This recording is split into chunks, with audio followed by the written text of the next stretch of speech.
Welcome to Hope on Fire, relevant talk radio for young adults. Whether you're 25 or 45, there's bound to be a discussion that you care about. Our mission is to share practical ways to find God in your everyday life.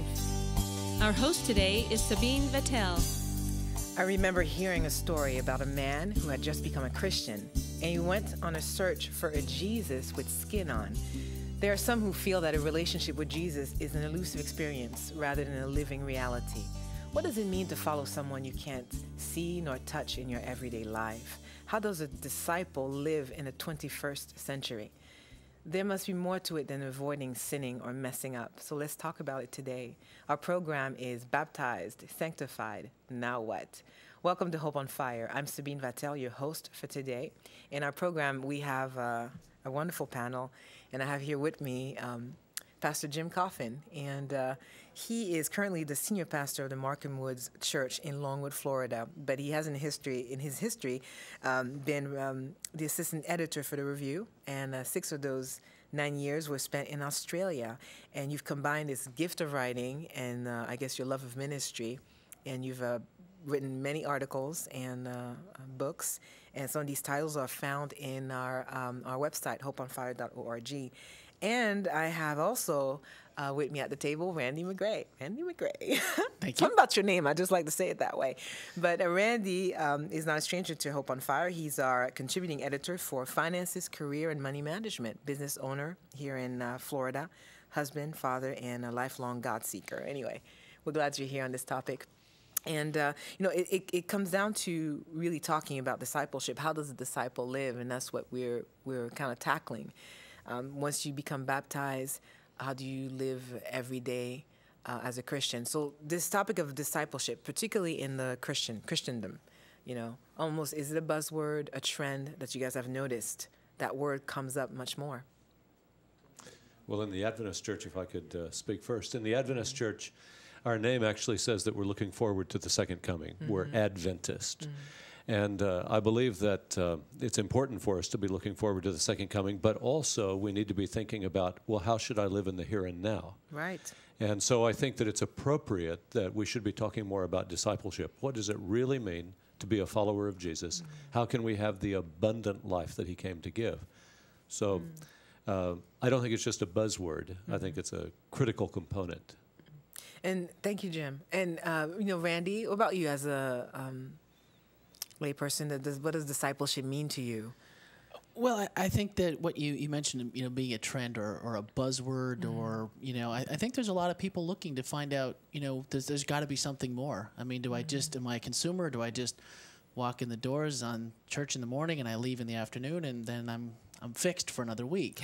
There's got to be something more, and discipleship seems to come up in conversation when we talk about people wanting more, and what is it, and that seems to be the answer, but it really comes down to what does it mean to me spiritually, and how does it apply to me at this time versus we all know about the 12 disciples in Jesus' time and his followers, but how does that correlate? What does that look like for me? Right. So often, though, don't you think, guys, that it looks like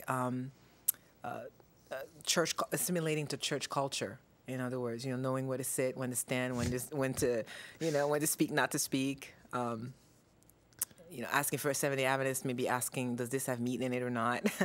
But as you said, there's more to it than that. So what do you think is the, I don't know, I'm going to ask your view on that, this idea of assimilating to a church culture rather than a Jesus culture? Well, I think it's almost like you need someone has to inform you of the rules. Sure. It's exactly what you said. What is acceptable? What's not acceptable? Yeah. And if I'm new to this, boy, I really need to know a crash course on the rules, because even if you've been in a certain religion or or in a church hierarchy system your whole life, when you go to a different church, I mean, when we moved to Florida, it was all different compared to where I'd come from. I mean, right. What's acceptable here? What is, is this the norm? Is this are you going to be, you're out there, what's the norm? And I would suggest that, there is a church culture that we become familiar with and so on, but it's very important that we not equate discipleship with either the church culture or the social culture. It's altogether different from both of those, because Jesus was sort of over and above and beyond what the culture was. And so he speaks to everyone in every culture and asks for certain radical commitments, and they need to transcend what we would otherwise be doing. Yeah, thank you for that, Jim. In fact, that leads me to that question. I want to get your impression on that statement here. Does our attachment to our institution isolate us from the world or equip us to change the world? And I think maybe that's what Jesus had in mind when he bid people to follow him. Well, I think Jesus understood that. I mean, obviously rules were needed so that there's something for us to, something for us to guide the way we interact with others, how we live our lives, how we follow him. But that when the rules start to be more important than following him, if the rules get in the way of following him, then, we got to reevaluate, how we're living and what we're sending out as a message to not only the people that we already believe, but people that don't, so that it doesn't become a stumbling block.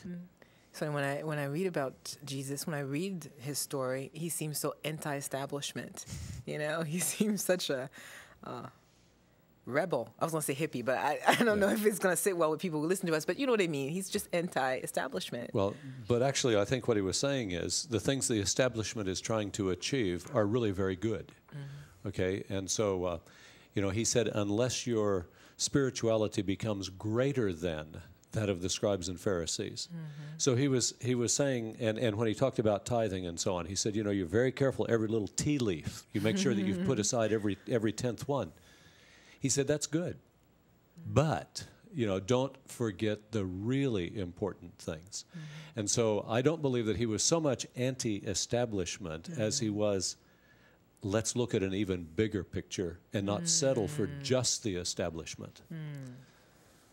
So in that case, what do you think then that Jesus had in mind when he said, follow me? People then and even today. Let's start with then, back then. Oh, Randy? No, go ahead. If you want if Jim you've to got have that something one? for then, go ahead. Okay, we'll do the now with you then, okay. Well, I think, maybe the then and now are somewhat probably still the same. I think it still comes down to people. I think it comes down to, when you look at how countercultural Jesus was to what the Pharisees were looking for from the Messiah. I mean, they were looking for the conqueror, the sword wielder, and he's hanging out with the, the riffraff, so to speak. And I think that's still how you define riffraff, whether that's, me sitting with you because you've had a bad day and, helping another Christian along, or whether that's interacting with someone who's never heard about Jesus and understand what his love means. I think it's just basically letting people know how great Jesus is. And I think his emphasis was a kind of a reverse living. It was taking all of the wisdom of the day, or much of the wisdom of the day, and sort of turning it upside down. So those people, and they were not different from us, we're all the same.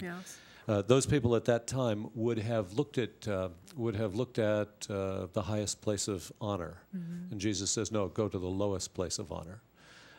Pretty radical. Don't think of yourself as a master, think of yourself as a servant. And so he turned all of this around, and it's not self that is so important, but it's others that are important.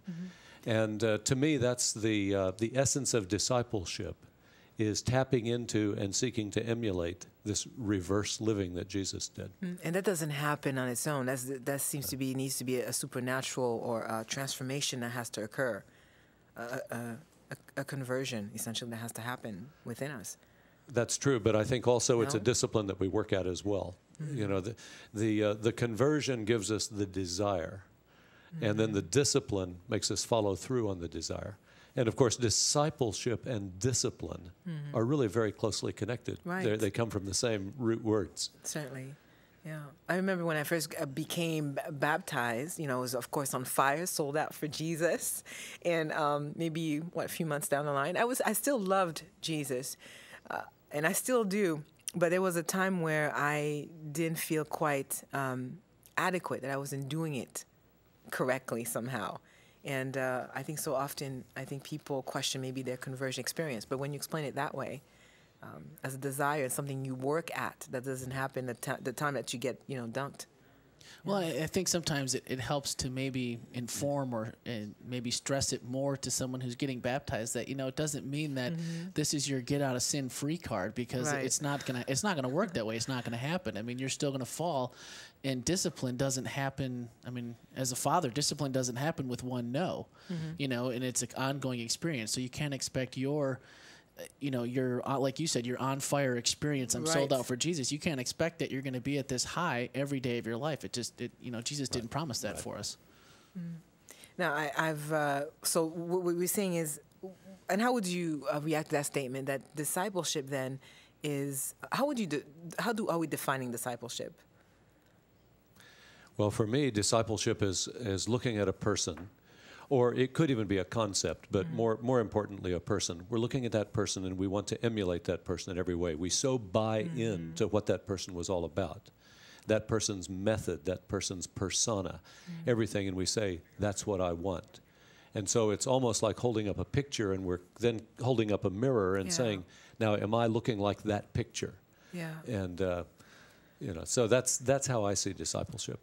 But self-evaluation is tough on something like that. I mean, that you're going against the pinnacle. I mean, there's nothing to top what you're trying to achieve, and we're so far from the bar. I mean, how does that work when you're trying to tell someone about, or being a mentor for someone to try to help them, taking that role of discipleship. Right. I mean, how do you bring them along without making them feel like, or to help them to see you as transparent that, I'm not perfect. I'm way short, but I'm trying. I mean, how do you broadcast that? How do you communicate that to somebody? Well, I think the essence of Jesus in his persona and in his message is, you're not okay, but that's okay. We can work with that. And so he accepts us where we are, and then he helps us to become what he wants us to be. And so throughout the whole thing, as I'm looking at this picture and making the comparisons and so on, it's not the kind of thing that leads me to despair because I haven't achieved. And so the Apostle Paul, for example, could say, about himself that he was the chief of sinners. And yet he was still the apostle who was called by God. He was a true disciple, but could call himself the chief of sinners and not feel that was a problem. Yeah, and not feel discouraged. Right. And that should be very hopeful for people who are listening. It's a journey. It sounds like it's a process that we're on. Absolutely. Yeah. But how does that work in with? I mean, so much of our society today is so me now in the present. I mean, how do you develop the patience? I'm not a patient person, and it drives me crazy. And yet I feel like I at least know what I'm up against and what to expect, and that Jesus is there and all that stuff that someone else who I feel like would be even a greater disadvantage. Where do you come up with the patience, and how do you gauge that? I mean, that to me, that's something I struggle with all the time. Like you, Randy, I used to think, if I just remove myself from my journal, my Bible, I could probably get there to that holiness, experience. We're going to talk more about that when we come back in our second half of our program. So listeners, we invite you to come back as we talk about the practical living in Jesus.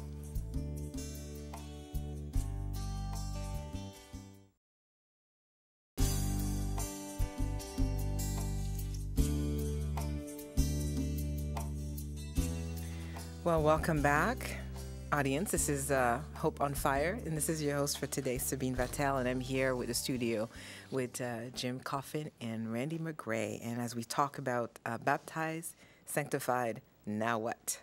Of course, this idea of sanctified, kind of tongue-in-cheek, in the fact that you get baptized and you figure, okay, I'm sanctified. I've done it. It's like, what next? And that's what we're talking about. And another word for it is discipleship. And what we're speaking about really is transforming into who Jesus wants us to be. How does this transformation happen? And we talked a little bit about conversion, but like Jim, your description of sort of the two-track of how that happens, how transformation begins, because we're saying converting is the desire. It's not the transformation yet, but just if you could describe that. Well, first of all, I think that there are those people who have a very dramatic conversion. It's like Saul when he was on the road to Damascus. Bright light from heaven, he's knocked down, and it's sort of like, wow. Yeah. Now, there are many other people for whom it's an evolutionary process. It just kind of happens, and in the same way that we go from winter to summer, we kind of pass through spring, at first we really don't pay that much attention to the buds, but suddenly it's just there. You know, it's all opened up. And so that's a more evolutionary process. And so a young person may hear about Jesus from the time they're a baby, and then it just grows and grows and grows. And at some point they say, I really buy into this in a big way, and therefore I want to commit to it. But it was never dramatic. Right. And so, but it's just as real. Yeah, and yet we really love to tell stories about the dramatic ones. Oh, yes. You know, Yeah. you were down a dump somewhere and...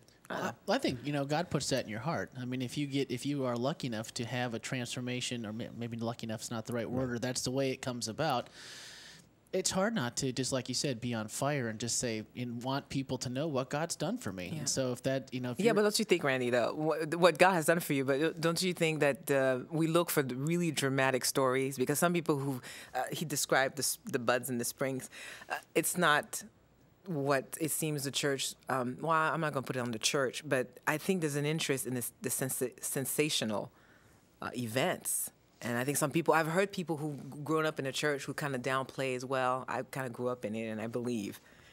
Yeah, well, You know? and if that's how it came about, I don't think anyone should feel bad because that's not. I mean, because you took that path. Your parents were, you know, did the right thing. They raised Right. you up the way you should go. But you know, maybe you took a detour. I mean, my parents raised me up in the way I should go, but I was just a stubborn kid. You know, I mean, I took time out. I came back. I mean, you know, and it was God really just kind of kicking me in the pants to move me back that way, saying I'm not done. And so you do have that story, and you do want to tell people, but I don't think it should be to the point that it makes somebody feel bad because that's not the route they took to get there. Yeah.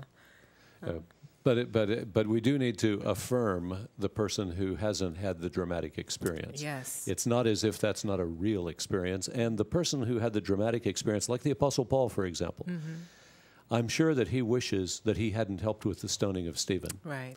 You know, now that may be an aid in his understanding the true grace of God, but I still think he would look back and say, boy, I wish I hadn't trod that path.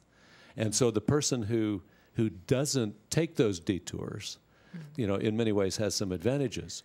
And so we should affirm them in that. Certainly, yeah. I remember giving a talk to a group of youth and young adult, and there was a question and answer period, and the young lady in the back said, how do I kind of keep that loving feeling, that worship feeling, you know, and she's looking for that, you know, this kind of epiphany. And so oftentimes we think that the experience of a Christian is this look of to live from one epiphany to another, one mountain to another. You know, don't you think? Well, yeah, I don't know if this ties in, but what you just said about, you know, maybe they would choose a different path and not take the detour, not being a part of stoning Stephen. But, you know, there's also part of that wow comes from, I mean, at least for myself, you know, you've made those detours. And I feel like in some cases that better prepares me to maybe connect with someone who's made the same detours or could make the same detours where, not saying like, you know, someone that didn't go through that and took the steady path, they probably they may have better counsel than I do, but it might mean more coming from someone that's been there and through that. So, you know, and it goes right with what you said. God uses us all, however He can. And there are two sides to it. And interestingly, one of the things I've read in the writings of Ellen White that I thought was interesting was that throughout eternity there are going to be other beings coming up to us and saying, what was it really like to have been in the blackness of sin and to have had the light of God's love shine through? And those who have been in sin and have been saved from sin can, in their own experience, say what it was like. And so she says that for eternity, we're going to be witnessing, believe that, to unfallen beings, you know, who are actually saying, tell me about the actual experience. So that just confirms what you were saying, Randy, that you know, that going through the bad experience can be, you know, a tremendously beneficial lesson. And you know what I often tell people, thank you for that, Jim and Randy, is that when Jesus says to make disciples, it's not left to the, I don't know, professionals. Everyone, it seems, can actually make disciples. You know, once you know what that means, which is what, basically being yourself, who you are in Christ, and mentor somebody else, whatever your experience is.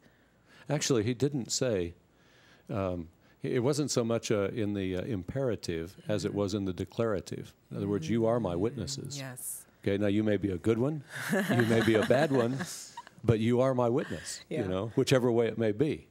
And, you know, so we are encouraging people or discouraging people toward being disciples of Jesus every minute of every day. Now, how could we discourage people? Because what is isn't the key what our motivation is, what causes us to I said earlier about this idea of knowing what the church culture is, but the rules, I think sometimes it looks like following a bunch of rules, but isn't the motivation really should be the driving force of our lives? You know, but there's so many instances where that can, without you even knowing it, can get in the way. I mean, someone may see you in a position at church, whether that, you know, it could be just a simple volunteer. You know, I do a small project and someone says, wow, look at that person. I mean, they're involved in church. I wish I was involved in church. Wish I knew how to do it, or I had the will or the want or whatever. And then they see you outside of church where, you know, maybe, you know, we all sin. Right. Well, we probably sin in church too. But I mean, you know, the whole point is if they see you outside, it's like, wow, now there's a different... You know, you're not maybe the same, the backlighting is not the same. You're in church and you're doing something for God of your own free will. So that makes you this good person. But then, wow, you know, this person is on the other side, you know, they're not really perfect. So then it, you know, it can taint their view of what, you know, a disciple should be. Or it's an opportunity to be transparent and real, saying, hey, I don't have it all together. Don't look at me, you know. I was talking to a clergyman of another faith the other day, and so he said, when people ask me what my denomination is, I tell them that I'm a hypocrite. and he said, but I'm a hypocrite who's working on it. You know? Okay. and I think that you know, that allows us, you know, if we're upfront and honest about it, you know, that allows us then to be less than perfect, but still be working on this. And you know, if the church is the club of saints. And anybody falls, then that's really bad. But if the church is the support group for people who need improvement, well then, you know, then I have every reason to be there, even though outside the church somebody may see me stumble. But you mentioned about the rules, and I just kind of like to comment on that. I think one of the things that bogs us down on the rules is that we haven't talked enough about the principle behind the rule. That's right. So, for example, when our church fathers, you know, in the Seventh-day Adventist church at least, you know, as they studied Scripture, they came up with certain things. They said, this is important. And let's just take health, for example. The body is the temple of God. Right. So they said, this is important. Okay, then, well, how should we apply this, like with tobacco? Well, we shouldn't do it. Okay, alcohol, well, we shouldn't do it, you know, and a long list developed. And so they looked at it, and they said, it's because of the principle. But then what happens is, we soon start focusing on the rule rather than on the principle. Right. And by the time you move down 2 or 3 generations, it's here's the list of rules. Well, why do we do that? Why are we doing it? Yes. Yeah, why do we do that? And it would be far better for us to be highlighting the principle all the time and say, now think about it. If this is the principle, how would you relate to this, and this? But not give any answer. Yeah. And Jim, what you're suggesting is dangerous because people would actually start thinking for themselves. It's hard though. I mean, I even look at my parents and say, you know, I see how they were raised, and it was just like, you know, this is what you do, this is how it's done, and there's, you know, that's enough. And then, you know, I know that for a lot of people in my generation, it wasn't enough. It's like, well, why are we doing this? And is this absolute? I mean, is there no gray area? Is there why? And it just goes to what you said. Where did this all come from? And of course, Jesus, I think, the Sermon on the Mount is the place where he said, get back to the principle. Because those people understood the rules tremendously well. Right. And so they were meticulous in it. When the rich young ruler comes to Jesus, he said, hey, I've done all that already. That's right. And Jesus says, but get back, you know. Yeah. And that's the whole thing of the Sermon on the Mount. It sounds like it takes more faith, actually, to approach one's spirituality or religion that way than to follow a bunch of rules that's already set and cookie-cut for you, doesn't it? Yeah. It's much more frightening. Right. You know, and we're all different. We're all going to react to those rules in a different manner. You know, God created us to be individuals, and I think he relishes in the fact that we are individuals, sometimes probably for the good, sometimes probably for the bad. But at the same time, we all are going to interact with those differently. So, you know, if you don't know what the principle is, how can you possibly work through it? There's no way to approach this thing. I mean, there's no way around it through... Again, a relationship with people within community, the role of community. Because I think we may come to the church and belong to a church, have the name, but unless we are plugged in, I think people just kind of fall by the wayside. An observation, I don't have any statistics here in front of me, but it would make sense that maybe people leave because they're not kind of connected to one another. Well, I think the way Jesus lived his life, I mean, everywhere he went, there were people. There were just people. He was always among the people, not necessarily in a building. I mean, the Sermon on the Mount was out in nature. I mean, all these, I mean, too many different different scenarios to count. So I think it's being with people that counts. And we have a very short time left, but what kind of encourages you in your journey, in your walk, Jim? Jesus says, I've come that you might have life and have it to the full. And so everything he asks is for my own good. It makes sense. It's logical. So that keeps me going. That's awesome.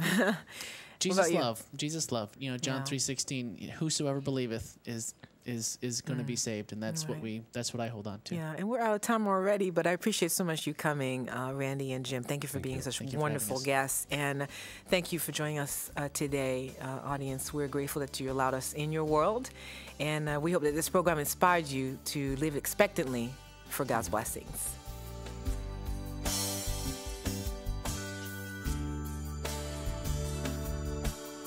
Hope on Fire is produced by Livestreams Media, a listener-supported ministry.